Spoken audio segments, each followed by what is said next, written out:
All right. So I had this shared to me on my reactions to Fate section. I want to make sure I get the name right. This was shared to me by Jin Kashima, and it is The Legacy of Mortal Kombat featuring Ed Boon.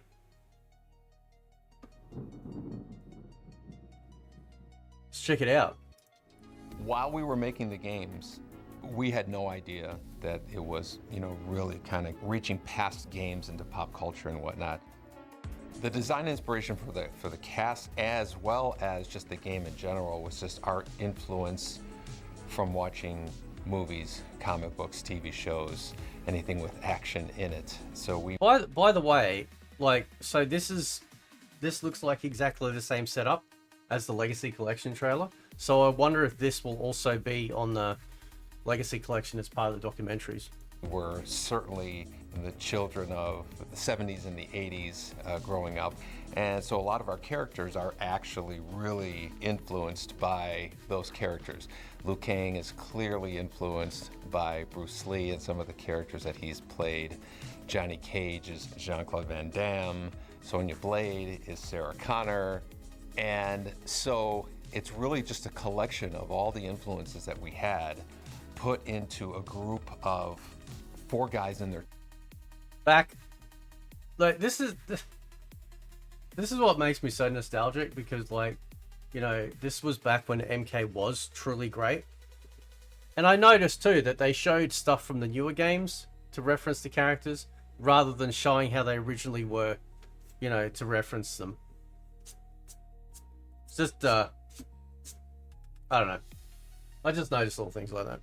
20s, each with a different expertise, all contributing to this one game, and you could just see the influence. Enter the Dragon, Big Trouble in Little China. You could see how Mortal Kombat could be formed. This was our first fighting game that we had done. We had done other games. John Tobias had, his previous games were, he drew all the graphics, so this was his kind of first digitized game. So there was a lot of work with lighting and whatnot, and trying to get as realistic of a look as possible. And John would always describe it as like a gritty look. He really didn't want it to be pristine graphics. He wanted it to look almost like you could see the errors and bleeding in the characters. It made them look that much more realistic, like a photograph, as opposed to sprites or anime or something like that. But there was quite a bit of trial and error. There was a huge amount of winging it, right? The Scorpion Spear move was literally just an idea that popped up as we were talking. I had asked for this harpoon thing, and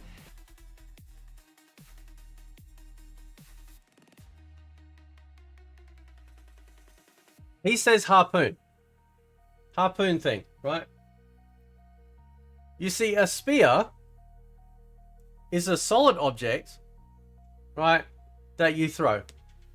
A harpoon is an object, like some sort of I don't know, some sort of device, if you will, that embeds in the person on a rope or chain. So you're harpooning them so they can't get away. I can't believe I have to explain this in the year of our Lord 2025. John said, "Oh, let's make the tail, kind of like a snake." And literally, we're just making it up. I didn't know on that. The spot. That's cool. And it ended up being, one of the most, if not the most, kind of recognizable move in Mortal Kombat. So we didn't draw that on paper. We didn't give it was just, us standing around while we were filming, and that idea just kind of. Look how happy this fucking man is. Look how happy he is talking about this old shit, right?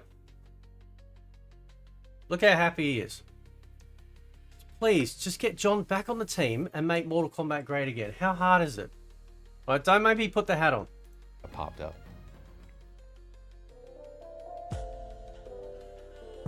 There it is, boys. Well, Midway Games had kind of pioneered in the arcade this process that we call digitizing graphics, basically taking real live objects or real live people and turning them into sprites and putting them into the game. So we had a number of games, Narc, Terminator 2 arcade game, a couple of games that I had worked on, and some of them were hand-drawn, Smash TV, but the main technology that Midway was really leaning into was digitized graphics. So that had already been established, and we knew before we had thought of Mortal Kombat that the next game was going to be a digitized graphics. So then the process was really finding a room with a back wall that we could color a certain color, and filming real people doing punches and kicks and flips and things that we certainly couldn't do in costume, and creating these, you know, in some ways they're kind of like superheroes, right? They have the costumes, they have abilities that they can do.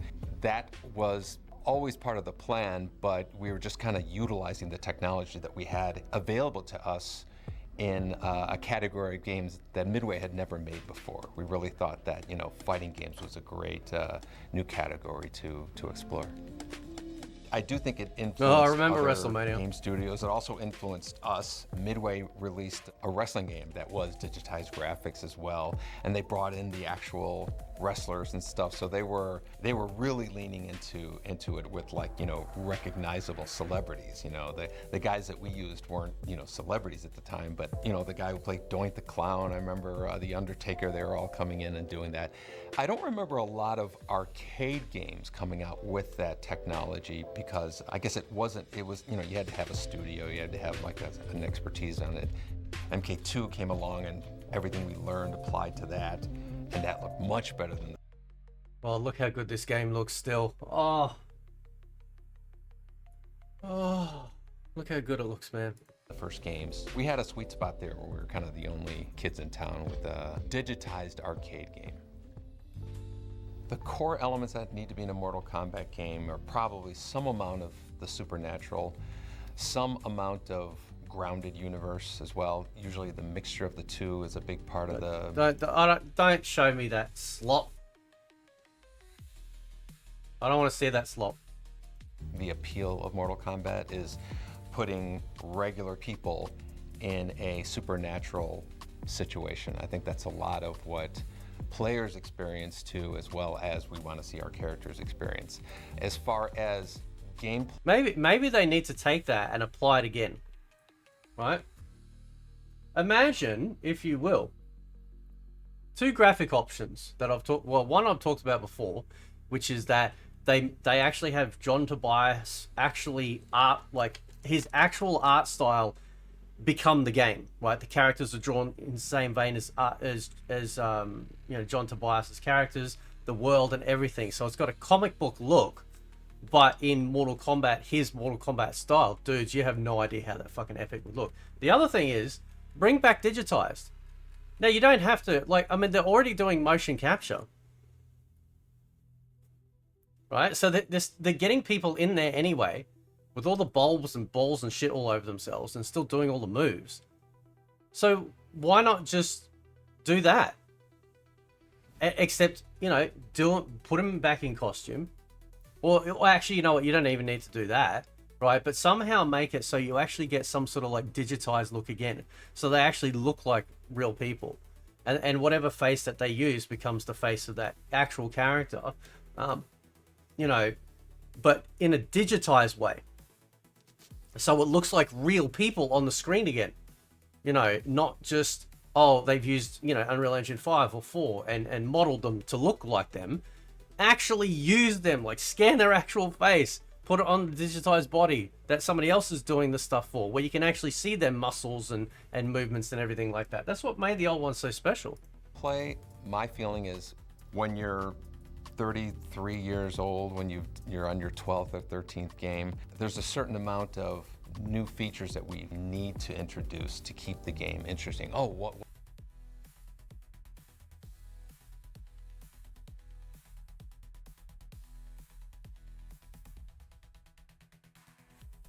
So full transparency, this clip here, this part where he's talking here, was on Twitter and I saw it. So I haven't watched this whole video, but when I made the thumbnail, the oh no, it's because of this clip. Because this is the dangerous territory Ed Boon gets into. Now, it's okay to add features when it comes to additional game modes, additional, you know, crap like that, or whatnot, galleries, music, all that sort of shit. But he applies that to the entirety of the game, from the ground up, combat, character design, everything. There's no legacy anymore. There's no carrying over, except almost in name and somewhat some looks as well, right? Obviously, characters like Sub-Zero, Scorpion stand out really well, but they really need to just... They need their legacy back. Again, I'm all for mini games, extra game modes, all that sort of shit, but you gotta keep it real, man. Can we just get back to the strength of the legacy? What's interesting about this game? Oh, they added this, as opposed to just putting... Just show invasions. Imagine putting invasions in this trailer. Oh, sorry, in this video. A prettier coat of paint on these characters that you've been seeing for, 30 plus years. Scorpion, Sub-Zero, Liu Kang, Raiden, Katana. There's a number of these kind of staple characters that it's like having a Justice League without Batman in it. For me, I mean, it's obviously the gore and the crazy finishers. Lately, in the last ones we've made, we've always brought...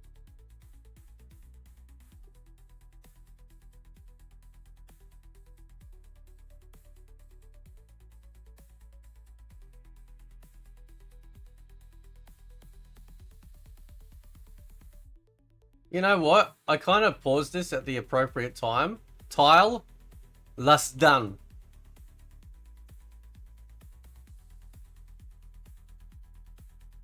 brought something back, be it animalities from the most recent, things like that too, or Looks like he got more for the 30th anniversary than we did. Mercies from back in the day when we brought those back. That can also be the hard part too, because with 30 years, there's so many things we just can't fit into one game, obviously. But definitely like... That's bullshit. That's fucking bullshit. You're a much bigger team than what you ever used to be, right? You got 300 plus people, and you telling me that you can't do that? I know why you can't do it, because you fucking waste money on shit that doesn't need to be in there. Tons of voice lines that don't need to be in there. Stupid forearm foreplay crap that doesn't need to be in there. You waste all these resources on shit just so you can make it this cinematic experience when people really just want to get in and have a good time and play the game. And all of that extra fluff that you add in, people just skip through. Even the fatalities, people don't even fatalities anymore because you fucking make them too long. Finishers, always huge. And you gotta have Scorpion and Sub-Zero. You mistake me for Shao Kahn.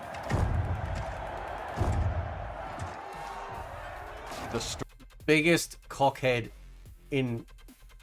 Next to Devora, right? Biggest cockhead ever. I fucking... This is what I hate about what they've done to Outworld, right?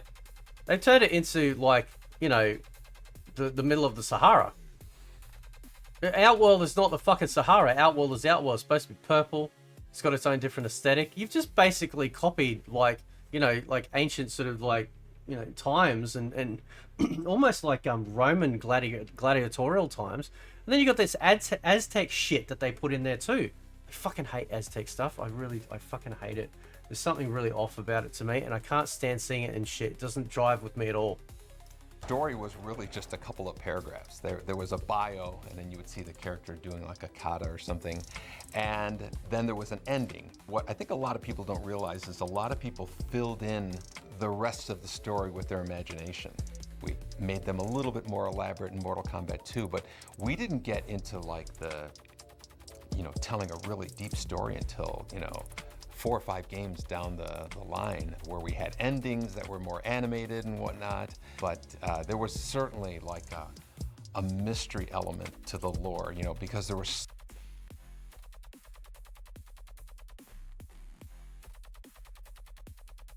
Every time they show like an NRS game not including MK9, I think to myself, you just sort of put MK9 stuff in that place. So little information that just caused so much more speculation. We didn't choose to do that. As far as the characters not being in a certain game, for production reasons, we couldn't include all the characters, so we didn't have Sonya and Kano in Mortal Kombat 2. And so, you know, John wrote the story to say, oh, this happened to them and that happened. We tied Sonya up, and the story basically just was like, this is why you're not seeing this character. And everybody, you know, everybody was like, okay, that makes a lot of sense. It does make a lot of sense. And it adds, it was great too, because it also means that, you know, hopefully in the next game, you look forward to them coming back. So that was actually a really smart move. John? Although I still remember all the times of everyone trying to figure out if there was a way to unlock them. Like, do this here in front of Sonya. Do this fatality in front of Sonya. Don't do this on the Shao Kahn stage. You know, double falls. You know, all sorts of crazy shit we used to try and figure out to see if whether or not you were going to unlock Kano and Sonya. Mortal Kombat vs. DC was the first game where we actually had the cinematic story that would play, and then we were putting fights in between the story. But with Mortal Kombat 9, it was You better say some nice shit about this game, bro. really exciting because, you know, we hired real actors. We see a script and we see them reading the script, and it was very much like making a movie. Mortal Kombat 11 was obviously the 11th kind of installment in terms of like advancing the story. So when we started, it was, you know, Shang Tsung, and then you find out that he has a boss, Shao Kahn, and we kept layering bosses with each game, right? And each game we want. Dragon King has been the most underused. No one gives a fuck about Dark Khan. Dragon King has been the most underused, yet the most anticipated and requested boss to ever return. But I fear NRS writers. This is why you need John Tobias back. You need a guy, right, that comes from an era of, and like, I'll be honest, right, 80s and 90s, like, especially 80s, like, martial art, fantasy, magic type, swords and shield type, or Asian mythology type movies were hell of a blueprint, which is what he's already stated. Even the 70s, obviously, right? And so there's a certain feel of and fear, you know, with some of the villains and stuff that have been portrayed in these old films and stuff, because now it's like, we need to understand why they're a bad guy. I don't give a fuck. I don't care. I just want to beat the shit out of him and be the hero. That's all that matters. That's all that should ever matter, right? And that's a reason for that, right? Because it you know, taking away that explanation and them just being bad and they're having a single motivation to try and like take you out, is enough of a reason for you to win, fight back. You don't need to understand why they're a bad guy. I'm not big into this whole cinematic storytelling for the MK and stuff, because I think in some regards it's ruined it, because then they've let, you know, personal politics get into it, their own opinions on certain stuff, what they want to see, what they don't want to see. It's like, no, you've got to have the guy that created Mortal Kombat in his head, like the guy that's a story. You got to have him at the helm of the ship. It's the only way it works. Otherwise, you're having basically sloppy second people coming in and just going, oh yeah, you know, yeah, we think this, or oh yeah, we'll do that because we'll be edgelords on Twitter. No, you need John back. You need John back like you have no idea, right? Wanted it to be bigger stakes, a more threatening boss, a bigger boss, and we had done like a time jump forward. Didn't Cassie beat literally an Elder God? That's what I thought.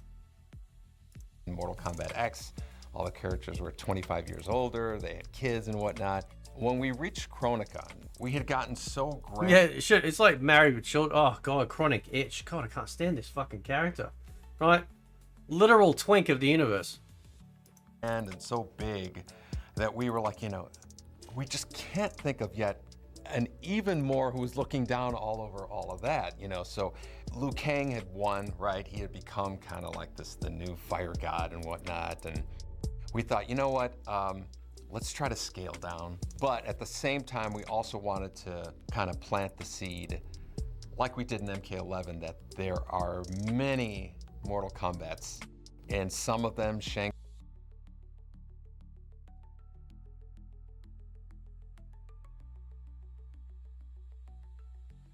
Just so we're clear, right? The MCU is actually like, they're basically going from what I've read, like Fantastic Four First Steps is the start of essentially a new enclosed system for movies, right? They're not doing multiverse shit or anything like that. It's just a singular timeline. This multiverse crap was a failure. Shang Tsung won, and some of them Liu Kang won, and you know, there was a crossing of those two in MK1. So the main kind of reason we reset was because it had gotten so big that we thought, okay, you know, the only direction to go now is to shrink it down. No. I'll tell you what you do. Here, listen, you just need to hire me to do it. What you do is you take the clip from the 95 movie of Mortal Kombat, where fucking Liu Kang wakes up out of a nightmare, right? And we forget everything that you've made up until, like, say, after trilogy. So I would like a continuation on from, say, trilogy, perhaps. You know, maybe Armageddon, depending on how they do it. But ultimately, and me and Total MK have talked about this, there's a great way to fix this, but you did it the wrong way. You basically reset the universe, and everyone ended up being like stupid idiot versions of themselves. Down again. The Combat Cast starts now. All right, and welcome to the latest edition of the Combat Cast. So when it came to coming up with the Combat Cast, we wanted a way to show our fans kind of in real time what was happening, and like show the characters as we were making them and be able to walk through the entire thing. I've had so many amazing fans come up and say, like, every Thursday, that's what we watch. We watch it. I'm ready for it. I watch it with my friends. We love doing it because it's a really good way to get out in front of the fans and show them the things that they want to see. And that's something we'll never stop doing. We love doing the Combat Cast. It's probably... You know what? Don't touch the Legacy Collection. Don't even come near it, right? I don't want to see your low energy fucking takes on these games, right? Because all you clowns will sit there and do is talk about, check out these frame data and this. No, shut the fuck up. No one cares shit about that, right? Combat Cast needs to die. It's a crap show now. And maybe it used to be good. Maybe it used to be good, right? But it's not anymore. probably my favorite thing I do. And I always look forward to the day. Yeah, we can tell. We can really tell. You look so enthused when you do it, dude. Like, you look really enthused. I mean, who are we being fucking fooled here for? That we dropped that announcement that the Combat Cast is coming back, because that first one, the chat goes nuts. Like, it is crazy. And that feels good because people... Yeah, the chat goes nuts that they disable the chat and then disable the comments. I bet you he won't tell you why, though. People do remember what we've done because we've created this appointment television for them. You know, Mortal Kombat games... I'll tell you what, you put John Tobias every week doing a proper cast, right? Call it the Conquer Cast, right? With a K. Conquer Cast. You do that, I'll watch that shit every week. I ain't watching your ass sit there with your fucking little script, reading shit in a pre-recorded video. You're not doing that shit live. Nobody's fooled. That's why everything's disabled. They probably go a little bit further in terms of the outrageous, right? It's not just fighting. We're dropping bombs on the ground. We're making clones of characters that they're freezing and doing, you know, we're doing really wild stuff. It's kind of hard to predict every single combination, every single permutation of circumstances of characters and now cameos and all that. So we don't want to take away from that and, you know, just kind of make it generic and then it's easier to balance. But we're always in this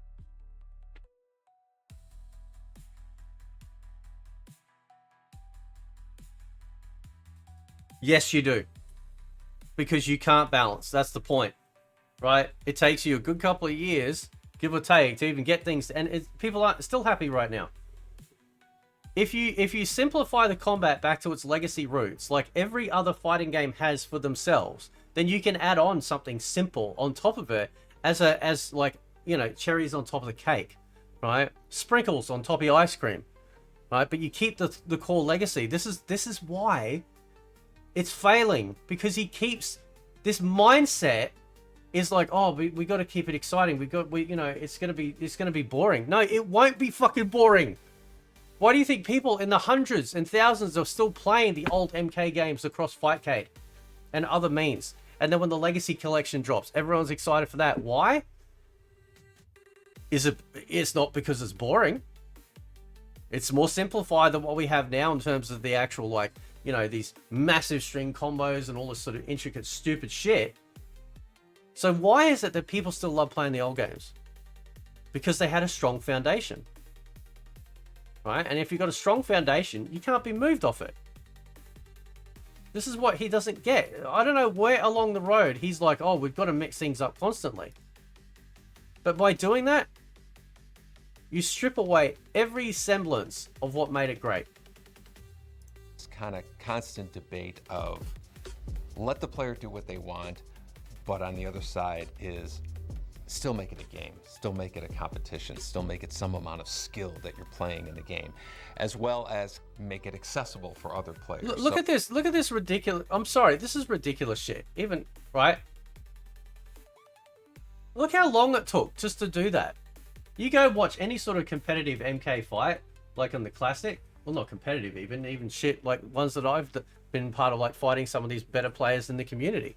They don't even do like crap like that. Right, in the classic games. It is this, and I get this feeling it's like, oh, you know, esports, right? Because it's on an Evo FGC channel. Doesn't make it a better game though. Look how ugly this game looks too. So to me, one of the big things that comes out is letting it stay Mortal Kombat with all the craziness. Avoid infinites, avoid things that are just not fun to watch or not What about not fun to play? fun to play against. And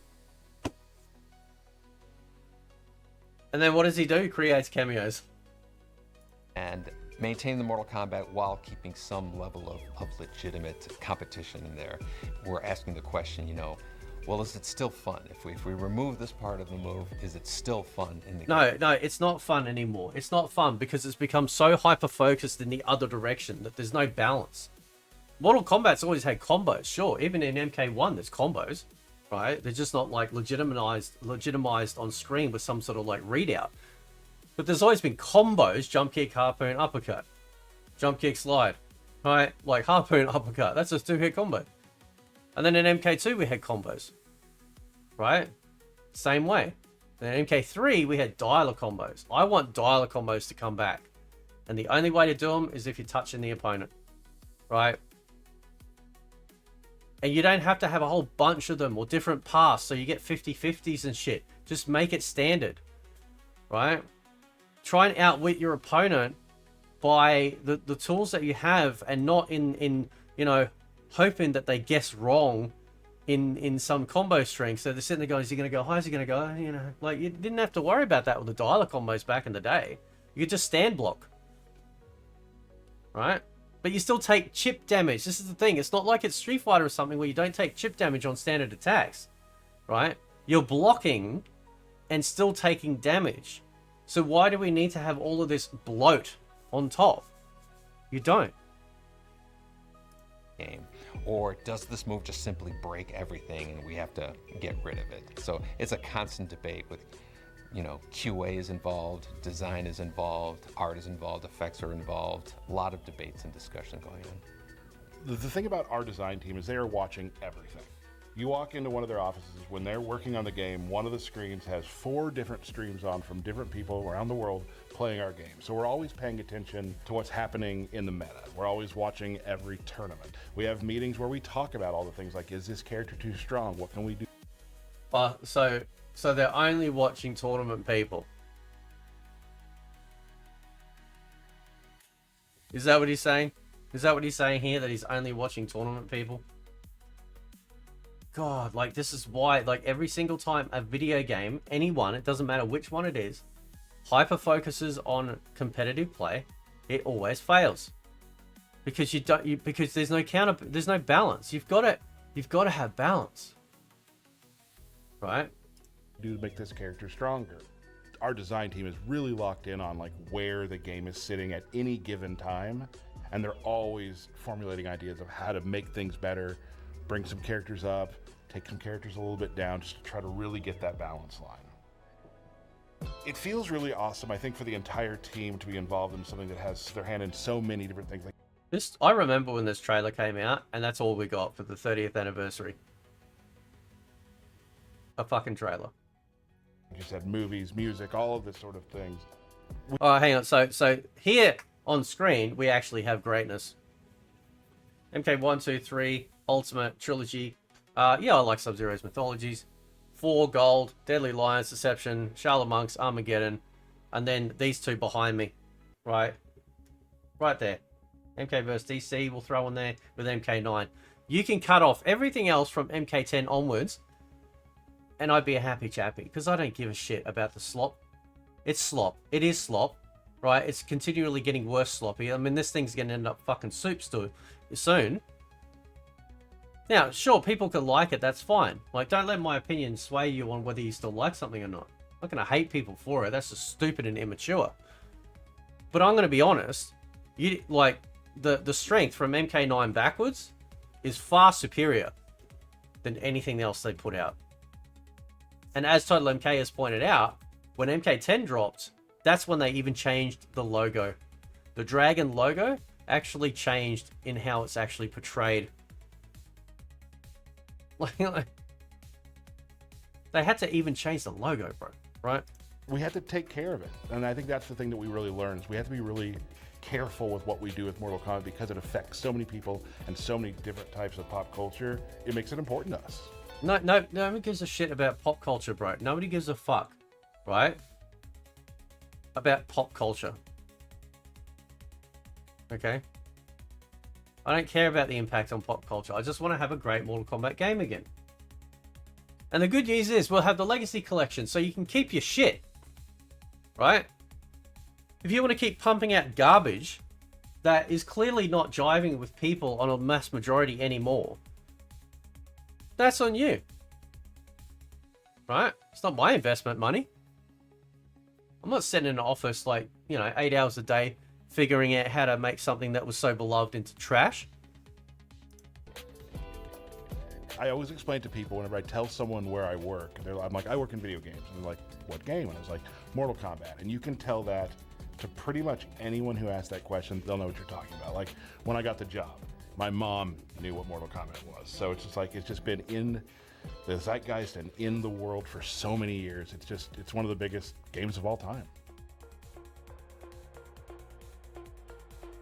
I don't know of many fighting games or video games in general that a series has sold 100 million units, or the last several games were the highest selling. Usually a game comes out, it's biggest on the first or second one, and then there's like a... So, this is... I've called this out in the past, and this is why I hate this, right? It's only using PlayStation, and it's only using the US.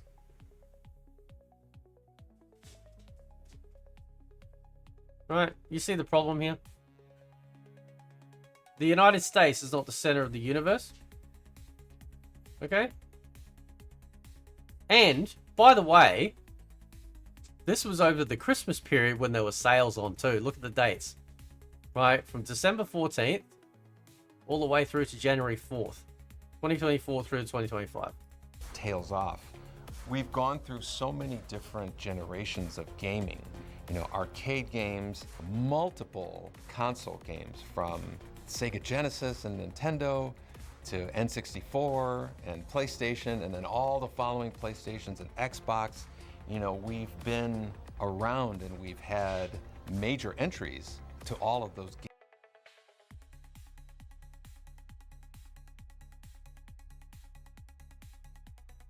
Multiple console games, from Sega Genesis and Nintendo to... They showed Gold, but they didn't show Trilogy.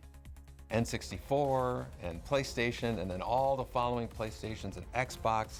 We've been around and we've had major entries to all of those gaming kind of generations. So the legacy of Mortal Kombat was a game that started with very humble beginnings, very limited expectation because of the situation, that exploded beyond any of our wildest dreams. We never would have thought in 30-something years we would still be doing Mortal Kombat games that would have expanded into animated shows, comics, movies, lunchboxes. And I believe that it is approaching one of these things that we call like a forever franchise. I believe that it's approaching something that's going to be lasting far longer than its original creators did. I think that that's kind of its legacy, its history, as I would describe it from beginning to end. It's amazing how many people have a story that they could tell me, like, it was at a Pizza Hut on this street and that I was 11, my dad gave me 6 quarters, you know, like very specific story. That is actually true. That is 100% true. Yep. We all have those stories with MK. It's amazing, isn't it?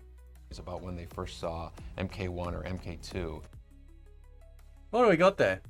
What's that one on the end? Is that X-Men vs Street Fighter? Or Marvel Superheroes vs Street Fighter? Then we go MK2, Ultimate, MK4, Killer Instinct. Till the day you die, you will remember the first time you saw Mortal Kombat. Hang on a sec. Tekken over here.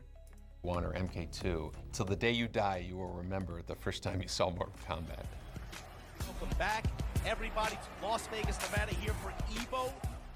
As a person who works for NetherRealm, when it comes to who do I want to see do well at EVO, I don't want to be biased, but I really like the characters they play. Rewind, I love his Reiko, and just as a human, I've always been very close with Gur, and I love his Garrus play, and I mean, everybody loves watching Gur, so seeing those two do well would be awesome to me. And we are seeing more of the young kids who are playing coming up. I don't know what's going to happen in EVO, but there are so many players that if you told me they won, I wouldn't be surprised. And I'm also very excited to say we've been seeing a lot of different character variations. We've seen a lot of different cameos. Like, we're starting to see so many other characters used in the game, and that's really exciting to us too. You could have not had any points right now, and if you win EVO... Yeah, how'd that sales go for you, bro?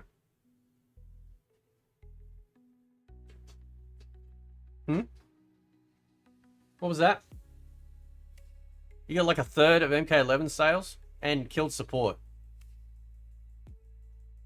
The game's great. Yeah, I love seeing characters in a dead game being used. You're going to the finals, and I think that's exciting for fans to see. We deeply love what we do. We love Mortal Kombat, and especially the fans. Like, we wouldn't have been in people's minds for this long if it wasn't for the fans who keep following us and playing the games. And that's the most... Yeah, fucking remember that. You remember that. You wouldn't have the slot now if it wasn't for the great that you did. That's a fact. Important thing. They're playing the games, and we love that, and we thank every one of them. It's awesome. The obvious thing we would want to say to our fans is thanks for continuing on this ride with us. It's been such a long journey, and we continue to be inspired by, you know, all the players who get so good at the game. The cosplay is just amazing, and just seeing that next generation of player come in, hopefully we'll be around. There's the goat right there. See that? See that? Right there. Right there. That's what we want. To continue making games and letting them enjoy it. Well, I mean, you know, we're getting the legacy collection, so as far as I'm concerned, I don't give a shit. That next generation Right. of player come in. You're actually, as far as I'm concerned, this is the first time that they've actually listened to the fans. And it took another developer and publisher to do it with Digital Eclipse and Atari. That's a fact, right? You're actually giving like fans like great games. You see how many people that like, even though like I think it's fairly obvious that we're not going to get the 3D era in this particular first iteration of Legacy Collection.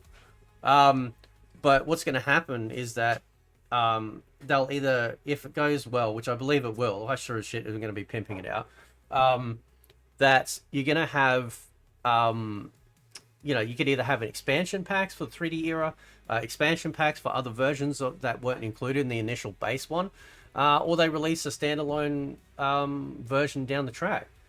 So it's very exciting times, especially for classic MK. And I know some people be like, oh, yeah, I play these ones and I can see what they're so bad. And that's fine. Like, everyone doesn't have to like everything. But again, you wouldn't have the new stuff if it wasn't for the old stuff. And the old stuff, just because it's older, doesn't mean to say it's bad. It's still extremely strong, a lot of fun to play, can be very competitive. And I think that should be, you know, taken into consideration, because they are awesome. They are very, very cool. So anyway, guys, I'll leave it there. Let me know what you think. Catch you next time.